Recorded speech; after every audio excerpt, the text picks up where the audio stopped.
தமிழகத்திற்கு குருமார்களை பொறுத்தவரை 3 முக்கியமான குருமார்கள்.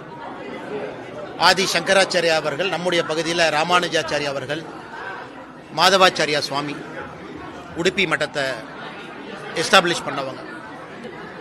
இன்னைக்கு அந்த மடத்தின் சார்பாக 8 மடங்கள் இருக்கு. அதனுடைய சுவாமிஜி ஒரு மடம், கனியூர் மட்டனுடைய சுவாமிஜி நம்முடைய சென்னையில் சத்துர் மாஸ் என்று சொல்லக்கூடிய 4 மாதங்கள் ஒரே இடத்துல தங்கி அந்த ஆன்மீக எழுச்சிக்கு அவங்க பாடுபடுவாங்க. அதன்படி காணியூர் மட்டனுடைய சுவாமி விஸ்வவல்ல தீர்த்த சுவாமி அவர்கள் சென்னையில் கடந்த 50 நாட்களாக தங்கிவிட்டு இன்னைக்கு நம்முடைய தமிழகத்தை விட்டு கிளம்புறாங்க. அந்த நிகழ்வுக்கு நானும் அண்ணன் செல்வி அவர்களும் அக்கா உமானந்தம் அவர்களும் இங்கே வந்து இந்த நிகழ்ச்சியில் பங்கேற்றிருக்கின்றோம். மிகுந்த மகிழ்ச்சி எங்களுக்கு. இன்னைக்கு அந்த நிகழ்ச்சியில் பத்திரிகை நண்பர்களை சந்தித்துக் கொண்டிருக்கின்றோம். கேள்வி கேளுங்கன்னா பதில் சொல்லுங்க. முன்னாள் அமைச்சர் செங்கோட்டையன் அதிமுக வந்து ஒன்றிணையணும் அப்படின்ட்டு பேர் குறிப்பிடாம அனைவருமே ஒன்றிணையும் ஒரு கருத்தை முன் வச்சிருக்காங்க. நீங்களும் என்டிஏ கூட்டணி அமைக்கும் போதும் எல்லாரும் ஒன்றிணையும் ஒரு கருத்தை நீங்களும் முன் வச்சுக்கீங்க. இதை எப்படி பாக்குறீங்க? ஆனால் இன்னைக்கு நான் எந்த கருத்து சொன்னாலும் கூட அது சரியாக இருக்காது. அனைத்து இந்திய அண்ணா திராவிட முன்னேற்ற கழகத்தை பொறுத்தவரை பொதுச் செயலாளர் இருக்கிறாங்க, அந்த கட்சிக்கான தொண்டர்கள் இருக்கிறாங்க, அந்த கட்சிக்கான தலைவர்கள் இருக்கிறாங்க. அதில் ஒரு யாருக்குன்னா மட்டும்தான் சொல்றாரோ தவிர தமிழகத்தில் 1008 பிரச்சனைகள் நடந்து கொண்டிருக்கிறது. அதை பற்றி பேசலாமே. அது ஒரு கண்மூடி அதே பிரச்சனை தான் இருக்கு, அதெல்லாம் பேசலாமே. அவருடைய கட்சியில் இருக்கக்கூடிய ஒரு எம்பிஏ அந்த கட்சியில் இருக்கக்கூடிய மாநில தலைவரை எதிர்த்து அவர் பாட்டுக்கு தனியாக உண்ணாவிரத போராட்டம்னு அவர் ஆஃபீஸில் 4 நாளாக பண்ணிட்டு இருக்காரு. அதை பற்றியெல்லாம் கருத்து சொல்ல மாட்டாங்க. அதனால் இவர்களை பொறுத்தவரை இன்னைக்கு அவங்களுக்கு தெரியும், ஒரு மூழ்குகின்ற கப்பலில் காங்கிரஸ் கட்சி பயணம் செய்து கொண்டிருக்கின்றார்கள். அதில் அண்ணன் செல்வ பெருந்தகை அவரும் இந்த கப்பலில் மூழ்கத்தான் போறார். ஸோ மூழ்கிற கப்பலில் இருந்து இன்னொரு கப்பலை பார்த்து கல்லெடுத்து அடிச்சிட்டு இருக்கிறாங்க. உங்கள் கப்பல் மூழ்குமா, எங்கள் கப்பல் மூழ்குமான். அதனால் செல்வ பெருந்தை அவர்கள் இந்த வேலையெல்லாம் விட்டுட்டு தமிழகத்தில் காங்கிரஸ் கட்சியை வளர்ப்பதற்கான வேலையில் அவர் ஈடுபட வேண்டும் என்பது என்னுடைய அன்பான அறிவுறுத்தல்.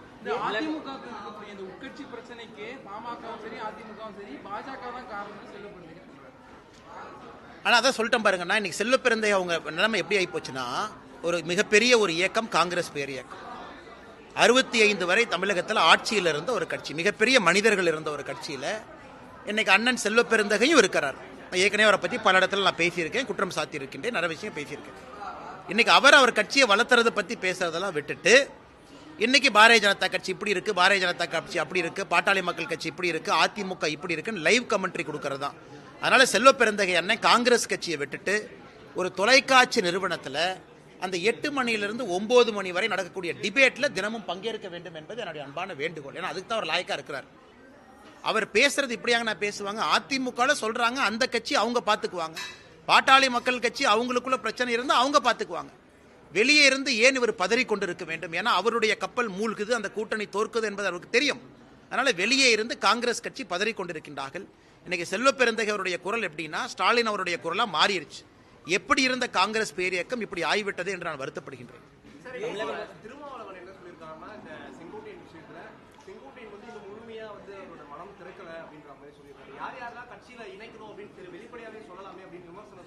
ஆனா இன்னைக்கு அண்ணன் திருமாவளவன் அவர்களுக்கு எதுக்குன்னு அக்கறை?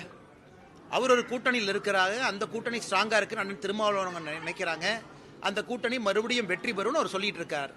ஆனால் அண்ணன் திருமாவளவன் அவர்களுக்கு மற்ற கட்சியின் மீது கரிசனம் என்ன, அக்கறை என்ன? ஏன் அவங்க அப்படி இருந்தா எப்படி?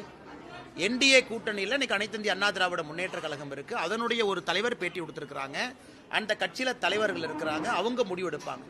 வெளியே இருந்து இவங்க எல்லாம் பதறாங்கன்னு என்ன தெரியுதுனாங்கன்னா, எங்க அப்பன் குதிரைக்குள் இல்லைன்னு நம்ம கிராமத்தில் ஒரு பழமொழி சொல்லுவாங்க. அதாவது எங்க அப்பா வந்து குதிரைக்குள் இல்லைன்னா நான் ஒளிச்சு வைக்கல அப்படின்னு. இன்னைக்கு இவர்களாகவே பதற்றத்துல தமிழகத்தில் நிச்சயமாக திமுக தலைமையில் இருக்கக்கூடிய இந்த ஆட்சி நிச்சயமாக 2026 மறுபடியும் வராது என்பது இந்த பதற்றத்தின் மூலமா எனக்கு தெரியுது. அண்ணன் திருமாவளவனுடைய பதற்றம், அண்ணன் செல்வ பெருந்தையுடைய பதற்றம் நமக்கு என்ன பாடத்தை சொல்லி கொடுக்குதுன்னா, அவங்க பதற்றத்தில் இருக்காங்க. வெளியே என்ன நடக்குது, அந்த கூட்டம் என்ன நடக்குது. அதனால இது வலிமையாகத்தான் இருக்கு, இதுல எந்த பிரச்சனையும் இல்லை. இன்னும் 7-8 மாத காலம் இருக்கிறது. நடக்கும் பொழுது எல்லாம் நன்றாகத்தான் நடக்கும். பாஜக அதிமுக கூட்டணி வச்சிருந்தா 30 சீட்டுக்கு மேல ஜெயிச்சிருப்போம் அப்படின்னு செங்கோட்டையன் பேசியிருக்கிறார். அதை எப்படி சொல்றீங்க? அது செங்கோட்டையனுடைய கருத்தாக நான் பார்க்கின்றேன். ஒருத்தருக்கு ஒரு கருத்து இருக்கும். பாரதிய ஜனதா கட்சியினுடைய தொண்டனுக்கு ஒரு கருத்து இருக்கும், பாரதிய ஜனதா கட்சி தலைவர்களுக்கு ஒரு கருத்து இருக்கும். செங்கோட்டையன் அவரு கருத்து சொல்லியிருக்கிறாரு. அந்த 6 பேர் அப்படின்னு தலைவர்கள் பேர் சொல்லல, அவங்களுடைய கருத்தாகத்தான் பார்க்கிறேன். அதை பற்றி நான் கருத்து கூற விரும்பலைங்க. தமிழக முதலமைச்சர் மு க ஸ்டாலின் அவர்கள் வந்து வெளிநாட்டு பயணம் போயிருக்காங்க. ஆனால் ஒரே நிமிஷம் இதையும் பேசிடுவேன். ஸ்டாலின் ஐயாவை பற்றி என்ன பேசலையே. நம்முடைய முதலமைச்சர் அவர்கள் வெளிநாட்டு பயணம் போயிருக்கிறாங்க. பாதுகாப்பாக ஜெர்மனியில், யுனைடெட் கிங்டமில் அவருடைய பயணத்தை எல்லாம் முடிச்சு விட்டு பாதுகாப்பாக நம்முடைய நாட்டிற்கு வர வேண்டும். அதே நேரத்தில் இது ஒன்றுமே இல்லைங்கண்ணா, இது old wine and new bottle அப்படின்னு நம்ம சொல்லுவோம். அந்த பழைய மாவையை எடுத்து திரும்ப திரும்ப அரைச்சி அது புதிய பாட்டிலில் ஊற்றி விற்கிறது தான் வேலை. 13,000 கோடி ரூபாய்க்கு மேலே நாங்கள் முதலீடு ஈர்த்திருக்கிறோம். எங்களுடைய மாநில தலைவர் அண்ணன் நயினார் அவர்கள் நிறைய பேர் சொல்கிறாங்க, கட்சியில் தலைவர்கள் நிறைய பேர் சொல்கிறாங்க. நாராயண திருப்பதி அவர்கள் எங்களுடைய முதன்மை செய்தி தொடர்பாளர்கள் மிக நீண்ட செய்தியாளர் சந்திப்பு நடத்தியிருக்கிறாங்க. இது எல்லாமே மேக் இன் இந்தியா திட்டத்தில் இந்தியாவில் கமிட் பண்ண கம்பெனிஸ். மேக் இன் இந்தியா திட்டம், ப்ரொடக்ஷன் லிங்க்ட் இன்சென்டிவ் PLI திட்டத்தில் இந்த எல்லா நிறுவனங்களும் ஏற்கனவே அவங்களோட இயர்லி கோட்டா போட்டாங்க. போன ஆண்டே சொல்லிட்டாங்க, அடுத்த ஆண்டு நாங்கள் எவ்வளோ இன்வெஸ்ட் பண்ண போகிறோம், மேக் இன் இந்தியா திட்டத்தை எப்படி பயன்படுத்திக்க போகிறோம். இவங்க எப்படின்னா எல்லாம் முடிஞ்சதுக்கப்புறம் ஸ்டிக்கர் ஒட்ட கிளம்பி இருக்கிறார் நம்முடைய மாண்புமிகு முதலமைச்சர் அவர்கள். ஜெர்மனியில் போய் ஒரு ஸ்டிக்கர் ஒட்டிட்டு, யுனைடெட் கிங்டமில் போய் ஒரு ஸ்டிக்கர் ஒட்டிட்டு திரும்பி வர்றார். அவர் எவ்வளவு பணம் கொண்டு வந்தாலும் எனக்கு சந்தோஷம். காரணம், தமிழகத்திற்கு அந்த பணம் வரணும். ஆனால் அதை மறைக்காமல் சொல்லுவோம், பெருமையாக சொல்லுவோம். பாரத பிரதமர் நரேந்திர மோடி அவர்களுடைய ஆட்சியில் ஈர்க்கப்பட்டு வெளிநாட்டில் இருக்கக்கூடிய நிறுவனங்கள் இன்னைக்கு இந்தியாவை பொறுத்தவரை உலகத்தில் 3வது பெரிய FDI இருக்கக்கூடிய நாடாக மாறி இருக்கின்றோம். FDI, ஃபாரின் டைரக்ட் இன்வெஸ்ட்மெண்ட் வரக்கூடிய நாடாக மாறி இருக்கும். அமெரிக்கா ஃபர்ஸ்ட், சைனா செகண்ட், நம்ம தேர்டு. அதை நோக்கி பணம் வருது. காக்கா உட்கார்ந்து பணங்கா உளுந்த கதையாக ஸ்டாலின் அவர்கள் நாம் போனனால வர்றதுன்னு சொல்றது தான் இந்த 21ஆம் நூற்றாண்டினுடைய மிகப்பெரிய கட்டுக்கதையாக நாங்கள் பார்க்கின்றோம்.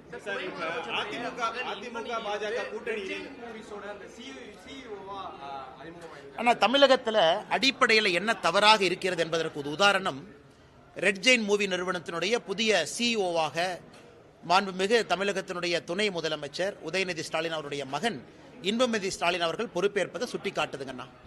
இன்னைக்கு பத்திரிகை துறையில் நீங்கள் நின்றுட்டு இருக்கிறீங்கண்ணா. இன்னைக்கு எதற்காக நாம் 9:30 மணிக்கு உங்கள்கிட்ட பேசுகிறோம் அப்படின்னா உங்களுக்கு மதிப்பு கொடுத்து அந்த 10 கிலோ பேக்கை தூக்கி நீங்கள் வீட்டுக்கு போகிறதுக்கு நைட்டு 11 மணி 3 மணி நேரமாக காத்திருக்கிறீங்க. ஏன்னா நீங்கள் சம்பாதிக்கக்கூடிய 20,000, 30,000, 40,000த்துக்கு உழைத்து சம்பாதிக்கிறீங்க. ஆனால் ஒரு குடும்பத்தில் எதையும் செய்யாமல் பையன் ஃபுட்பாலுக்காக ஸ்பெயினுக்கு அனுப்பணும், அங்கே போய் ஃபுட்பால் விளையாண்டாரு. அரசியலுக்கு 3 பேரும் சொன்னது தான். ஸ்டாலின் ஐயாவும் சொன்னது நான் அரசியலுக்கு வரமாட்டேன், உதயநிதி சொன்னது அரசியலுக்கு வரமாட்டேன் உதயநிதி அவங்க, எனக்கு இன்பநிதி அவங்க சம்பந்தமே இல்லைன்னு சொன்னவங்கள. இந்த நிறுவனமே ஒரு குளறுபடி இருக்கக்கூடிய நிறுவனம். இந்த நிறுவனத்தை பொறுத்தவரை பணம் எப்படி வருது, பணம் எப்படி போகுதுன்னு யாருக்குமே தெரியாது. ED பிரச்சனையில், CBI பிரச்சனையில், இன்கம் டேக்ஸ் பிரச்சனையில் இருக்கக்கூடிய ரெட் ஜெயின் நிறுவனம் தமிழகத்தினுடைய மொத்த ப்ரொடக்ஷன் எல்லாத்தையுமே தன்வசம் படுத்தி கொண்டிருக்கக்கூடிய நிறுவனத்திற்கு எதுவுமே இல்லாமல், யாருமே இல்லாமல், சம்பந்தமே இல்லாத இன்பநிதி ஸ்டாலினை கொண்டு வந்து CEO போட்டிருக்காங்கன்னா இதுலேயே நமக்கு தெரியுது இந்த டைனாஸ்டிக் பாலிடிக்ஸ்ங்கிறது எந்த அளவுக்கு போயிருக்கு, எந்த அளவுக்கு ஆழமாக போயிருக்கு. அதையெல்லாம் தாண்டி நீங்களும் நானும் என் குழந்தைய கஷ்டப்பட்டு படித்து வளர்த்தி சம்பாரித்து வாப்பான்னு சொல்கிறோம். ஆனால் ஆட்சியாளர்களுடைய குழந்தை சுகமாக எதுவும் செய்யாமல் நேரடியாக வந்து உட்கார்றாங்க. அதனால்தான் திரும்ப திரும்ப சொல்லுகின்றோம், அரசியல் மாறணும்.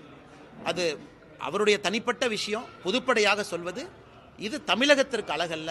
ஆட்சியாளர்கள் தன்னுடைய குழந்தையை இது போல பேக்டோரில் கொண்டு வருவது அழகல்ல என்பது என்னுடைய தனிப்பட்ட பார்வைங்க. அதிமுக பாஜக ஒன்றிணைந்து தேர்தல் கூட்டணிக்கான தேர்தல் பணிக்கான வேலையெல்லாம் தீவிரமாக போயிட்டு இருக்கு. செங்கோட்டையன் அவர்களுடைய கருத்து தெரிவிச்சோன்னே தேனி பக்கம் வந்து எடப்பாடி பழனிசாமி பிரச்சாரம் போது பாதிப்பு ஏற்படுது.